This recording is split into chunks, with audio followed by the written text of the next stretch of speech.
going on, everyone?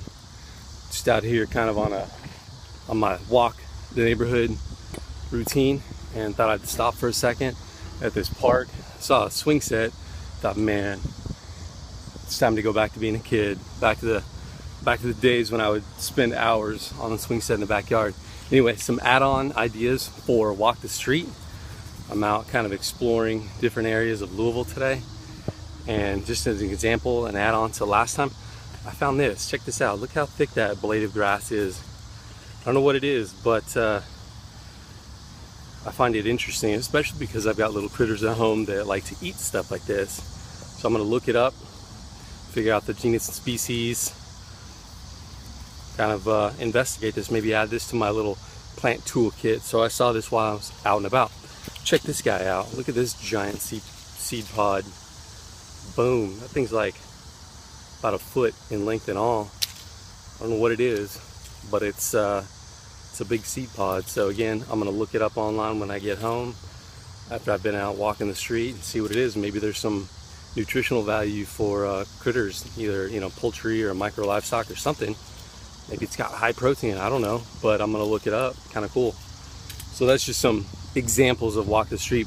But two additional ideas that I had today while walk the street was number one, I see a lot of like little storage sheds and storage houses and whatnot around here, and my thought is, if you've got a home of stuff that you need to put in storage or a room or whatever, maybe instead of those little storage units, maybe you've got a neighbor that has this extra shed or larger building or something that they're not using, that you might be able to negotiate some sort of, I don't know, either barter or pay them a little bit to use it if they're not using it, that sort of thing.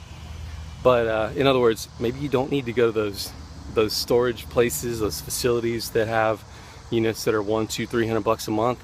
Maybe you got a neighbor who's just not using their garage or their shed or something, and you could negotiate a deal. So thinking along those lines, the second point I wanted to make today is you can't, maybe so I can switch it around here, and I don't know how to do that.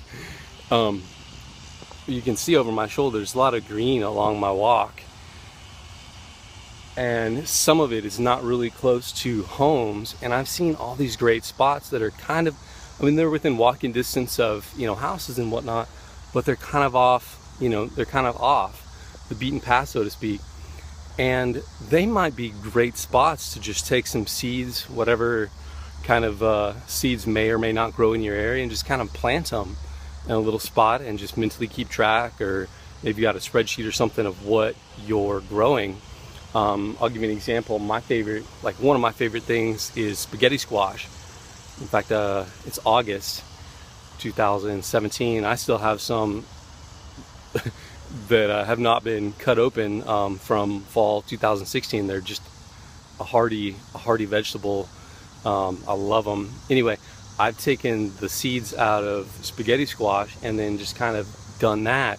Found a spot along my walk, planted them, and spaghetti squash grows. And I don't have to do it. I'm not growing it in my backyard. It's just kind of in the neighborhood.